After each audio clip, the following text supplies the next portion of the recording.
नमस्कार। नमस्कार साथियों, प्रियंका जी की इस विशेष पत्रकार वार्ता में आप सबका स्वागत है। विलंब के लिए हम थोड़ी सी क्षमा चाहेंगे। बगैर किसी देरी के मैं अनुरोध करूंगा प्रियंका जी से कि वो एक बहुत महत्वपूर्ण विषय लेकर आपके बीच में उपस्थित हैं और अपनी बात आपको कहेंगी। आदरणीय प्रियंका जी। नमस्कार। आज कांग्रेस पार्टी उत्तर प्रदेश के विधानसभा चुनाव के लिए अपनी पहली सूची जारी करने जा रही है। 125 प्रत्याशियों की सूची है, जिसमें से 50 महिलाएं हैं। क्योंकि ये एक ऐतिहासिक पहल है, तो हमने सोचा इस प्रेस कॉन्फ्रेंस के जरिए आप सबको थोड़ा बहुत इन प्रत्याशियों के साथ अवगत भी कर लें कि कौन है ये लोग, किस तरह की सूची है। हमने प्रयास किया है कि संघर्षशील और ऐसे प्रत्याशी हों जो एक नई राजनीति का पहल करें पूरे प्रदेश में। इसमें इस सूची में 40% महिलाएं हैं और 40% युवा भी हैं। हमें आशा है कि इनके जरिए हम एक नई उम्मीद और एक नई तरह की राजनीति प्रदेश में उभार पाएंगे। जो महिलाएं हैं उनमें से कुछ पत्रकार हैं, एक अभिनेत्री भी है, कुछ संघर्षशील महिलाएं हैं जिन्होंने कांग्रेस पार्टी में रहते हुए सालों के लिए संघर्ष किया है। हमारी एक आध जिलाध्यक्ष भी हैं जिन्होंने बहुत अच्छा काम किया है। उसके साथ साथ ऐसी महिलाएं हैं जिन्होंने बहुत अत्याचार भी देखा है अपने जीवन में और उसके खिलाफ लड़ा है। कुछ समाज सेविकाएं भी हैं जो अपने विधानसभा से लड़ना चाह रही थी, तो उनको भी हमने समर्थन दिया है और आगे बढ़ा है। मैं इस सूची को, जो 50 महिलाएं हैं, 2 मिनट में मैं उनकी सूची पढ़ के आपको सुनाना भी चाहती हूँ। नंबर 18 नगीना में श्रीमती हेनरीटा राजीव सिंह। नंबर 21 नेहटौर में श्रीमती मीनाक्षी सिंह। नंबर 33 संभल में श्रीमती निदा अहमद। नंबर 45 हस्तिनापुर में श्रीमती अर्चना गौतम। 46 किठौर में श्रीमती बबीता गुर्जर। 60 गढ़मुक्तेश्वर में श्रीमती आभा चौधरी। 61 नोएडा में श्रीमती पंखुरी पाठक। 86 इतमादपुर में श्रीमती शिवानी सिंह बघेल। 94 में श्रीमती मनोज दीक्षित। 95 टुंडला में श्रीमती योगेश दिवाकर। 98 शिकोहाबाद में श्रीमती शशि शर्मा। 99 सिरसागंज में श्रीमती प्रतिमा पाल। एटा 104 में श्रीमती गुंजन मिश्रा। मैनपुरी 107 में श्रीमती विनीता साखिया। कड़हल 110 में श्रीमती ज्ञानवती देवी। बिसौली 112 में श्रीमती प्रज्ञा यशोधा। बदायूं 115 में श्रीमती रजनी सिंह। बहेरी 118 में श्रीमती संतोष भारती। बरेली कैंट में 125 में श्रीमती सुप्रिया एरन। जलालाबाद 132 में श्रीमती गुरमीत कौर। पोवाया 134 में श्रीमती अनुज कुमारी। शाहजहांपुर 135 में श्रीमती पूनम पांडे। मोहम्मदी 144 में श्रीमती रितु सिंह। सीतापुर 146 में श्रीमती शमीना शफीक। बांगरगांव 162 में श्रीमती आरती बाजपेयी। मोहन 164 में श्रीमती मधु रावत। उन्नाव 165 में श्रीमती आशा सिंह। लखनऊ सेंट्रल 174 में श्रीमती सदफ जफर। मोहनलालगंज 176 में श्रीमती ममता चौधरी। कादीपुर 191 में श्रीमती निखिलेश सरोज। फरुखाबाद 194 में श्रीमती लुईस खुर्शीद। औरैया 204 में श्रीमती सरिता दोहरे। बिल्हौर 209 में श्रीमती उषा रानी कोरी। कालपी 220 में श्रीमती उमाकांति। ओरई 221 में श्रीमती उर्मिला सोनकर खाबरी। मानिकपुर 237 में श्रीमती रंजना बरातीलाल पांडे। रामपुर खास 244 में श्रीमती आराधना मिश्रा मोना जी। बाबागंज 245 में श्रीमती बीना रानी। फाफामऊ 254 में श्रीमती दुर्गेश पांडे, इलाहाबाद साउथ 263 में श्रीमती अल्पना निषाद, 264 में श्रीमती मंजू संत, दरियाबाद 270 में श्रीमती चित्रा वर्मा, हैदरगढ़ 272 में श्रीमती निर्मला चौधरी, गोंडा 296 में श्रीमती रमा कश्यप, डुमरियागंज 306 में श्रीमती कांति पांडे, हरैया 307 में श्रीमती लबोनी सिंह, खजनी 325 में श्रीमती रजनी देवी, रामपुर खरकना में श्रीमती शहला अरहारी 339, सागरी 345 में श्रीमती राणा खातून और मेहनगर 352 में श्रीमती निर्मला भारती। ये हमारी 50 महिलाएं हैं और मुझे बहुत खुशी और बहुत गर्व है कि ये सारी महिलाएं संघर्षशील हैं। कुछ आपने आप तो पहचानते भी होंगे, जैसे आराधना जी जो हमारी CLP लीडर हैं, लुइस खुर्शीद जी जो कई बार चुनाव लड़ चुकी हैं। ऐसी महिलाएं हैं जो काफी बार चुनाव भी लड़ चुकी हैं और ऐसी भी हैं जो पहली बार अपने संघर्ष के लिए, अपनी विचारधारा के लिए चुनाव लड़ रही हैं। इसमें खास तौर से मैं आपको बताना चाहती हूँ कि हमारी उन्नाव की जो प्रत्याशी हैं, जो उन्नाव का बहुत बड़ा रेप का केस हुआ था, उनकी माताजी हैं आशा सिंह जी, वो चुनाव लड़ना चाहती हैं और हमने उनको मौका दिया है कि अपने संघर्ष को वो जारी रखें और जिस सत्ता के जरिए उनको दबाया गया, उनके परिवार के साथ तरह तरह के अत्याचार किए गए, उनके पति की हत्या की गई, उनके देवर जी आज भी जेल में हैं, उनकी बेटी का बलात्कार किया गया, उसके बाद एक्सीडेंट कराया गया, वही सत्ता अपने हाथों में लें और खुद के लिए अपनी लड़ाई लड़ें। इसी तरह से सोनभद्र में जो आदिवासियों के साथ हुआ था, एक नरसिंहार आपको याद होगा कि हुआ था, जिसमें 13 आदिवासियों की मौत हुई थी। उस समय एक लड़का, आदिवासी लड़का था रामराज गोंड, जिन्होंने उनकी आवाज उठाई, उनके लिए संघर्ष किया। आज रामराज गोंड हमारे जिला अध्यक्ष हैं, पिछले 2 सालों से हमारे जिला अध्यक्ष रहे हैं। उन्होंने राजनीति करनी शुरू की और आज वह सोनभद्र में उम्भा से वह खड़े होंगे और इस संघर्ष को जारी रखेंगे। इसी तरह से आपको मालूम होगा कि आशा बहनों ने कोविड के समय कितनी बड़ी इस देश की सेवा की, कि अपने जीवन को ध्यान में न रखते हुए घर घर गई, सेवा की, जिसको कोरोना था दवाइयां पहुंचाई और उनका मानदेय कभी बढ़ाया नहीं गया। उस मानदेय को बढ़ाने के लिए एक संघर्ष किया गया था। इसमें पूनम पांडे जी आशा बहू हैं, वह उन्होंने संघर्ष को मजबूती से उठाया। हाल ही में आपने देखा होगा एक वीडियो में उनको खूब पीटा गया, पुलिस ने उनको पकड़ा, प्रशासन ने उनको मारा पीटा, बस में घसीट के ले गए, उनके ऊपर बैठ के उनका गला दबाया कि तुमने हिम्मत कैसे की ये सवाल उठाने के लिए। तो पूनम पांडे जी भी शाहजहांपुर से चुनाव लड़ रही हैं। सदफ जाफर के बारे में आप सबने सुना होगा। सदफ जाफर ने NRC CAA के समय बहुत संघर्ष किया, पुलिस उनको उठाकर ले गई, बेवजह उनको जेल में डाला। उनके 2 बच्चे अकेले घर पे थे, उनकी देखभाल के लिए कोई नहीं था, फिर भी सदफ ने खूब संघर्ष किया, आवाज उठाई। उसके बाद भी जब सरकार ने तमाम पोस्टर छपवा के प्रदेश की शहरों में लोगों के चेहरों की फोटोग्राफ उन पोस्टरों पे लगाकर उनके बारे में प्रशासन ने लिखा, तब भी सदफ जी का नाम उसमें था। फिर भी उन्होंने संघर्ष किया और वो पीछे नहीं हटे। तो मैं आपसे कहना चाहती हूँ कि जो हमारी सूची है वो एक नया संदेश दे रही है।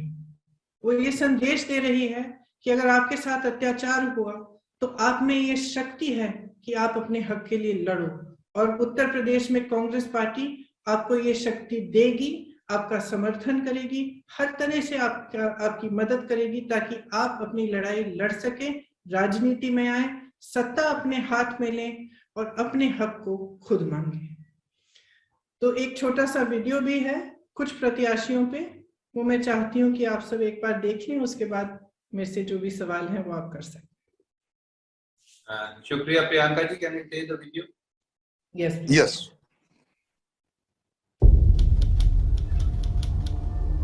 हम माखी के रहने वाले हैं, उन्नाव जिला के। हम रेप पीड़िता की मां हूँ। और मेरे पति के साथ मारकूट किया था सर। हम घर से खींचते हुए मारते हुए ले गए सर। ये अपने नीम के पेड़ में बांध करके उनके बहुत तरह से मारा सर। अरे अपने पापा का मुंह तो देखते, हमारे पापा तो चले गए। ये नौकरी का झांसा देके सर, तो लड़की को मेरे फिर बाद के किडनैप करा लिया सर।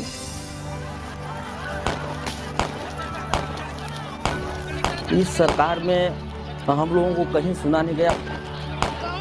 17 जुलाई 2019 को वहाँ पे दिन में एक जगह जुटते हैं और जुटते ही कोई बात विचार नहीं हो पाता। इसके बावजूद तुरंत गोली मारना शुरू करते हैं।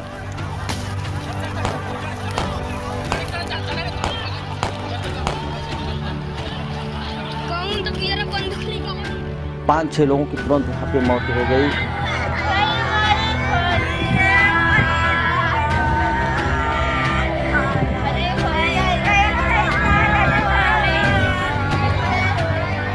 उस पे हमको भी लगा था यहाँ पर, तो हम तो बच गए।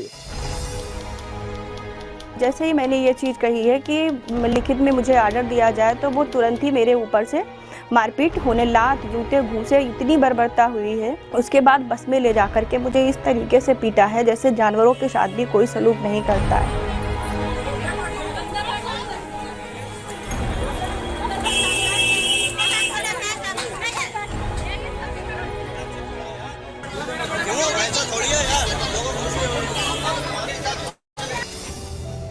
निषाद समाज के लिए नाव एक पूजनीय चीज़ है।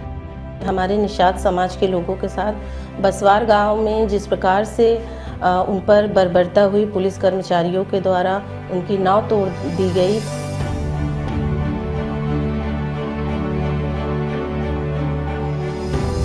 महिलाओं ने बताया कि जिस प्रकार से पुलिस ने उनको बर्बरता से मारा है, उनको पीटा, उनकी नावें तोड़ दी, जला दी।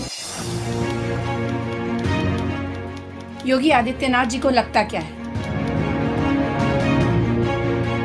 कि वो हम पे मुकदमे लगाएंगे, हमें जेल भेजेंगे, सरेआम चौराहों पे हमारी होर्डिंगें लटकाएंगे और हम डर जाएंगे? मुझे आशंका थी कि मैं नामांकन भरने जाऊंगी तो भाजपा के गुंडे मुझसे बदतमीजी करेंगे और मुझे मार भी सकते हैं।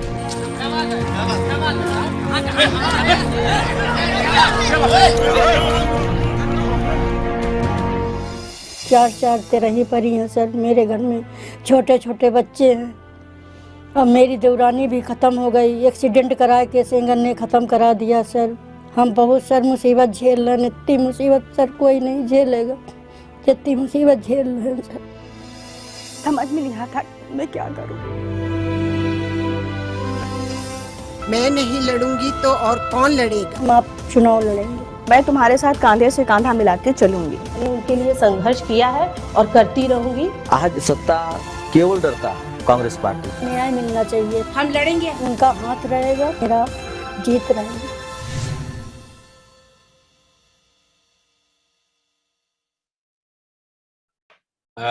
शुक्रिया साथियों, शुक्रिया प्रियंका जी। एक नई आवाज, एक नए रास्ते, राजनीति में एक बिल्कुल नई शुरुआत, उन सब की आवाज बनना जिनकी आवाज कोई नहीं और उनको आवाज देना।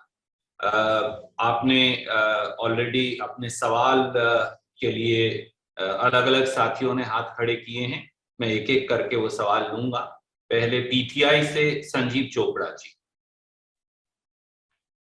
Thank you Randeep ji. Hello.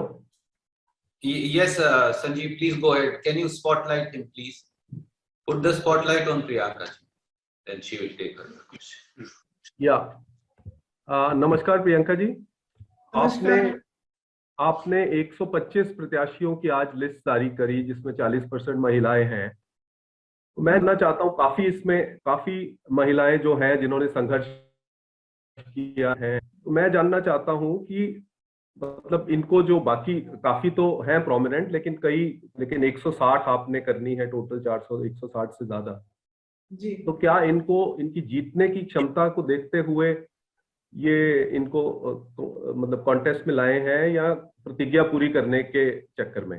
और एक और बात पूछना चाहता हूं that the poll contest in the UP in Uttar Pradesh is emerging as, स्वाभाविक है कि कुछ ऐसी महिलाएं होंगी जो पहली बार चुनाव लड़ रही हैं।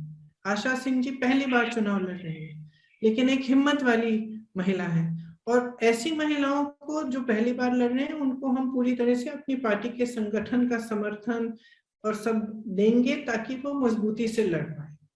तो ये तो हुआ आपका पहला सवाल। जो आपने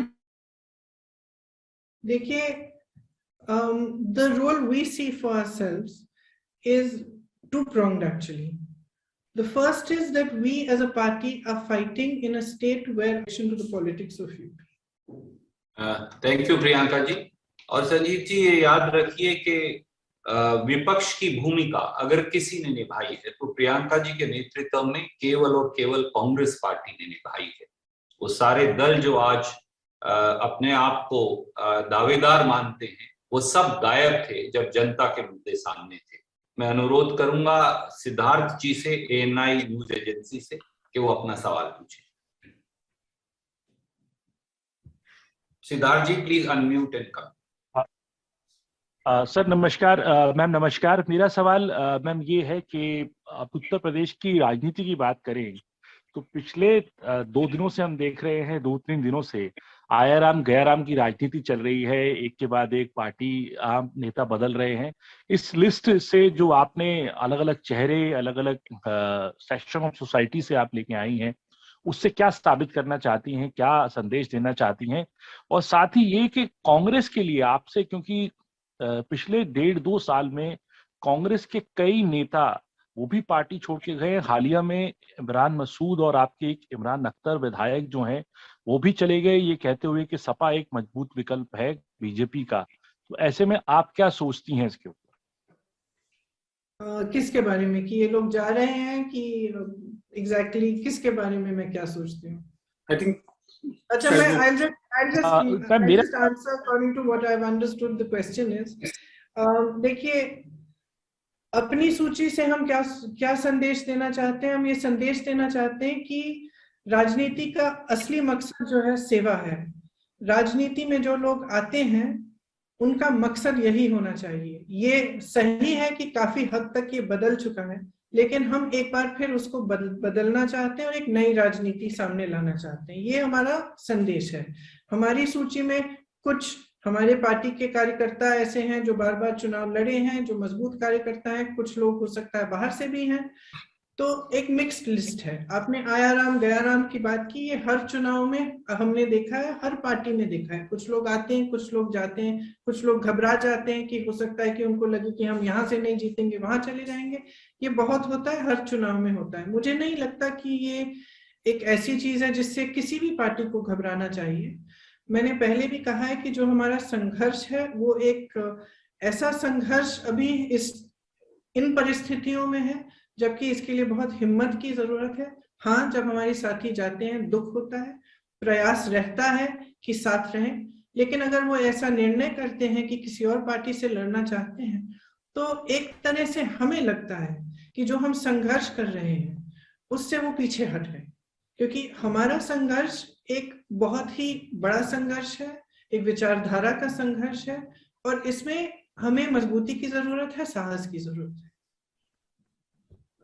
thank you ma'am. I will go to Aaj Tak Supriya Bhardwaj ji from Aaj Tak. Please ask your question. Good morning, ma'am. The question is in connection with the Uttar Pradesh candidates. आपने भी जो सबके नाम अनाउंस किए हैं, कितना डिफिकल्ट रहा प्रोसेस आपको कैंडिडेट्स को फाइनलाइज करने का, स्पेशली विमेन का? बिकॉज खबरें ये आ रही थी कि किसी सीट के ऊपर 3-3, 4-4 जो थे लोग कैंडिडेट्स ने, स्पेशली विमेन ने जो है अपना आपको रिक्वेस्ट दिया था। तो ये प्रोसेस पूरा विमेन सिलेक्शन का कैसा डिफिकल्ट रहा, कितना रहा? एंड जब विनेबिलिटी की बात करते हैं तो संघर्ष आपने खुद ने कहा कि बहुत ज्यादा है, because you are up against the giants, अगर कहा जाए उत्तर प्रदेश के अंदर आज के टाइम पे, और जितने आपके कैंडिडेट्स हैं फर्स्ट टाइम लड़ रहे हैं।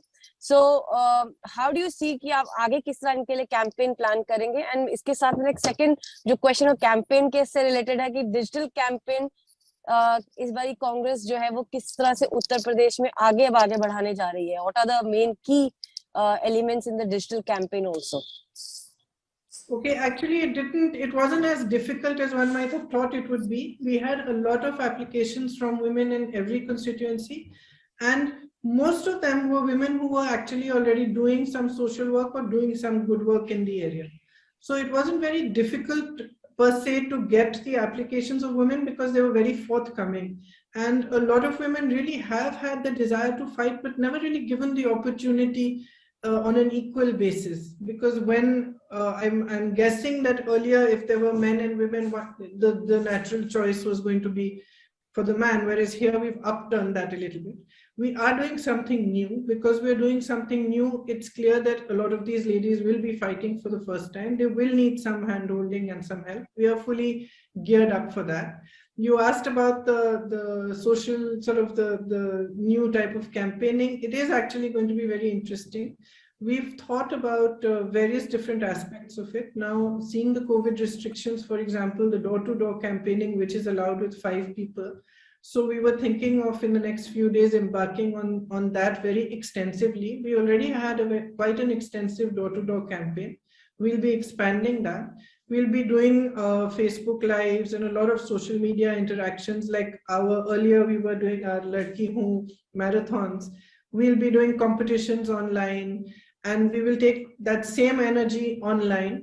I was doing women's town halls. We'll now be doing them on Facebook and Facebook Live and doing Google Hangouts and things. So I think actually it'll be quite interesting to see how this pans out. Thank you, ma'am. Let me go to ABP. Janinder ji from ABP, you have a question? Please come in. Janinder ji. जी जी जी, प्रियंका जी नमस्ते। मेरे 2 सवाल है ma'am जी। एक सवाल तो ये है कि अभी फिलहाल यूपी की सियासत में हम देख रहे हैं कि 80 और 20 की बात हो रही है, 80% 20% की बात हो रही है, अगड़ा पिछड़ा की बात हो रही है। और ऐसे में अगर हम आपका कैंपेन देखते हैं तो आप महिलाओं के सशक्तिकरण और बेरोजगारी और किसानों की स्थिति को सेंटर में लाने की कोशिश कर रही हैं।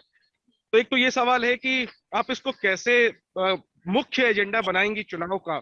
और दूसरा सवाल मैम ये है कि अगर हम चुनावी वास्तविकता को देखें, तमाम सर्वे को देखें, तो सीधी लड़ाई जो है वो बीजेपी और सपा के बीच दिख रही है। जिस दिन चुनाव अनाउंस हुआ उस दिन रणदीप जी ने कहा कि यूपी में कांग्रेस के बिना सरकार नहीं बनेगी।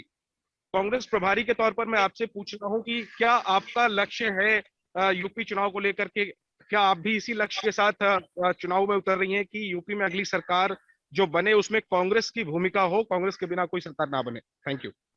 हमारा जरूर ये एक लक्ष्य है। हमारा लक्ष्य ये भी है कि हमारी पार्टी मजबूत बने। हमारा लक्ष्य ये भी है कि जो प्रत्याशी लड़े वो ज्यादातर जनता के मुद्दों पर लड़े। आपने कहा कि हम विकास की बात कर रहे हैं, महिलाओं की बात कर रहे हैं। हमारा प्रयास, और हमने अपने सभी नेताओं कार्यकर्ताओं से कहा है, हम एक नकारात्मक कैंपेन नहीं करेंगे, हम एक सकारात्मक प्रचार का पूरा कैंपेन करेंगे। हम चाहते हैं कि सकारात्मक बातें हों, भविष्य की बातें हों, विकास की बातें हों, महिला सशक्तिकरण की बात हो, जो अत्याचार हैं उनको रोकने की बात हो, दलितों को आगे बढ़ाने की बात हो। हम चाहते हैं कि पूरा जो उत्तर प्रदेश का समाज है उसको एकता, एक समान दृष्टि से देखकर उनको आगे बढ़ाया जाए। जो प्रदेश की समस्याएं हैं उनको हल किया जाए ताकि प्रदेश आगे बढ़े। देखिए, आप 80 और 20% की बात करते हैं। रोजगार, जितने नौजवान यूपी में आज बेरोजगार हैं उनका प्रतिशत क्यों नहीं गिना जा रहा है?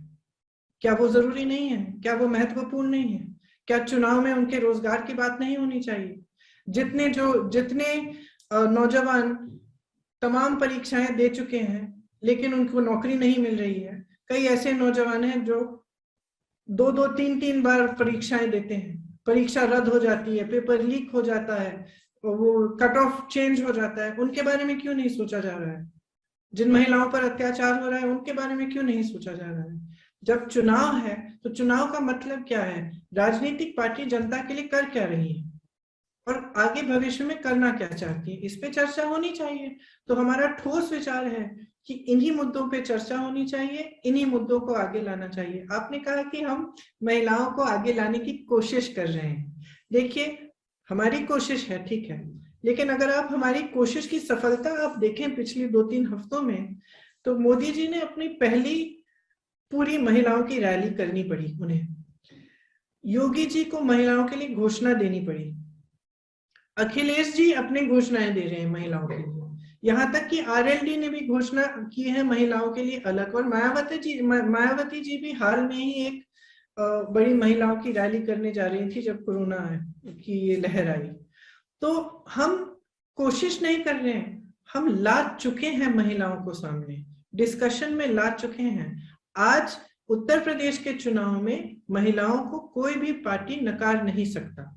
मैं समझती हूँ कि एक सफलता है और इसी तरह से हम ऐसे मुद्दे उठाते रहेंगे जिनको हम सेंटर स्टेज पे लाएं ताकि कोई भी राजनीतिक दल हो उनको नकार नहीं पाएगा। कौन से मुद्दे हैं ये? जैसे मैंने कहा, मुख्य रूप से विकास के मुद्दे हैं। सेहत के लिए क्या किया जाएगा, शिक्षा के लिए क्या किया जाएगा, रोजगार के लिए क्या किया जाएगा, सामाजिक सशक्तिकरण के लिए क्या किया जाएगा, ये मुद्दे हैं और हम एकमात्र फोकस हमारा इन मुद्दों पर रहेगा। Thank you, ma'am. I'm going to go to Vikrant now.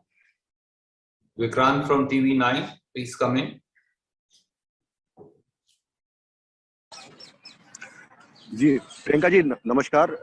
मेरा सवाल ये है कि आप राजनीति में आ गई, आपने कहा कि तमाम संघर्ष करने वाली महिलाओं को आपने टिकट दे दिया है, तो क्या आप भी यूपी का विधानसभा चुनाव लड़ेंगी? और अगर नहीं लड़ेंगी तो अगले 5 साल के लिए उत्तर प्रदेश के लिए आपने अपने लिए क्या लक्ष्य तय कर रखे हैं? आपकी अपनी राजनीति किधर जाएगी आगे? देखिए, जो मैंने यूपी में शुरू किया है, मैं वो प्रयास जारी रखूंगी। इस चुनाव के बाद भी यूपी में ही रहूंगी और यूपी में ही मैं कार्य करती रहूंगी। बाकी अगर मेरी पार्टी मुझे कहे कि कहीं और भी चाहते हैं कि मैं अपनी थोड़ी सी भूमिका निभाऊं, वो भी मैं करूंगी, जैसे मैंने हमेशा किया है। तो मेरा प्रयास यही है कि मैं यूपी में जो अपनी पार्टी है उसको मजबूत करके आगे बढ़ाऊं ताकि जो जनता के मुद्दे हैं उनको ही उठाते हुए एक नई राजनीति बने। Thank you, ma'am. May I just go to Sandeep? You don't try to have 40% for women in these press conferences. Yes, we will make sure, ma'am. I'll try and do that actually, because there was another delegation of the Election Commission. So I'll very quickly try and wind up also. Sandeep ji from the Hindu. And we'll keep that in mind always now. Do we have just write his message and his question in the chat? Yes, we'll do that. Can we have Anjali Ojha from UNI? She has been waiting. Anjali, please go in. Please unmute, Anjali. Hi, ma'am. Ma'am, you just talked about the issues that are being raised in UP politics and how Congress is trying to bring it back to issues that matter. We've seen a lot happening in the elections. Election Commission has also expressed concerns about free speech. And of course, the 80-20 comment that has come from the Uttar Pradesh Chief Minister. In the light of all this, ma'am, how do you think that there will be a positive impact of the campaign that Congress is running or the issues that are being raised in the elections? And in case in a post-election scenario, there's a requirement to extend support to other political opposition parties to throw the BJP government out, would the Congress be considering that as well? Are you saying after the elections are over? After the result? Yes, of course. Why not? Why not? There's absolutely no question. Why should we not? And your other question about a positive sort of campaign, look, somebody has to start talking about the right things. And I feel very strongly that we have to steer the politics not just of Uttar Pradesh, but of the country in a more positive and constructive direction. We have to be talking about issues of development, education, health. Look at our health expenditure in the times of Corona. Look at the amount we are spending on education.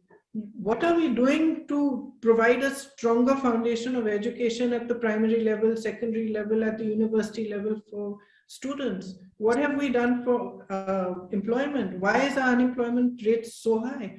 So these are questions, I think, which we have to start bringing center stage. And it is not an easy task. Because it's much easier to mobilize people on hate and negativity. It is much, much tougher to mobilize people on a positive agenda. But I think if we don't start, it's never going to happen. So if we take a beating for starting in the beginning, but we keep carrying on and we continue to work hard on it, I'm sure it will have an effect. And I know that there are so many young people I meet. In my work in UP, I meet university students all the time, students who are trying to get jobs also, you know, young people who are trying to start their own businesses. And they're really looking for a politics that is answering their questions and that is showing them a way forward for a strong future. So I think there is definitely an energy there. And I think that there is definitely a need, both in the state and in our country, to have a more positive and constructive dialogue and discussion in politics. And I'm happy to be part of it. Thank you, ma'am. Sandeep has sent his question. If you permit me, I'll read it because he has some connection issue. His question is the Congress trying to build an entirely new constituency of women voters like Nitish Kumar did in Bihar? That's from the Hindu. The way I see it, we are just mobilizing women to stand up for themselves and ask for what is rightfully theirs and to participate in the political process with the energy and the strength and the capacity that they actually have. So I don't see this as creating a new vote bank of young women. I see it as empowering women to ask for their right and to stand up for themselves. And I see it, frankly, as their right. They are 50% of the population. It is absolutely their right to participate fully in politics. Well, ma'am, there are close to 60, 70 more friends who are waiting to ask questions, and I'm sure कि कभी और एक और मौका होगा जब लल्लू जी, मोना जी आपके साथ और सवालों का जवाब यूपी में सुप्रिया जी के साथ आप और दे पाएंगी। आपकी अनुमति से मैं सब साथियों से हाथ जोड़कर क्षमा प्रार्थना करते हुए इस प्रेस कॉन्फ्रेंस को यहीं वाइंड अप करने की इजाजत चाहूंगा। मुझे पता है कि आपका अगला कार्यक्रम है और एक इलेक्शन कमीशन को डेलीगेशन भी जाना है। बहुत बहुत आपका प्रियंका जी शुक्रिया, लल्लू जी का, मोना जी का और सब साथियों का और सब पत्रकार साथियों का बहुत बहुत शुक्रिया। नमस्कार। Thank you very much. Thank you.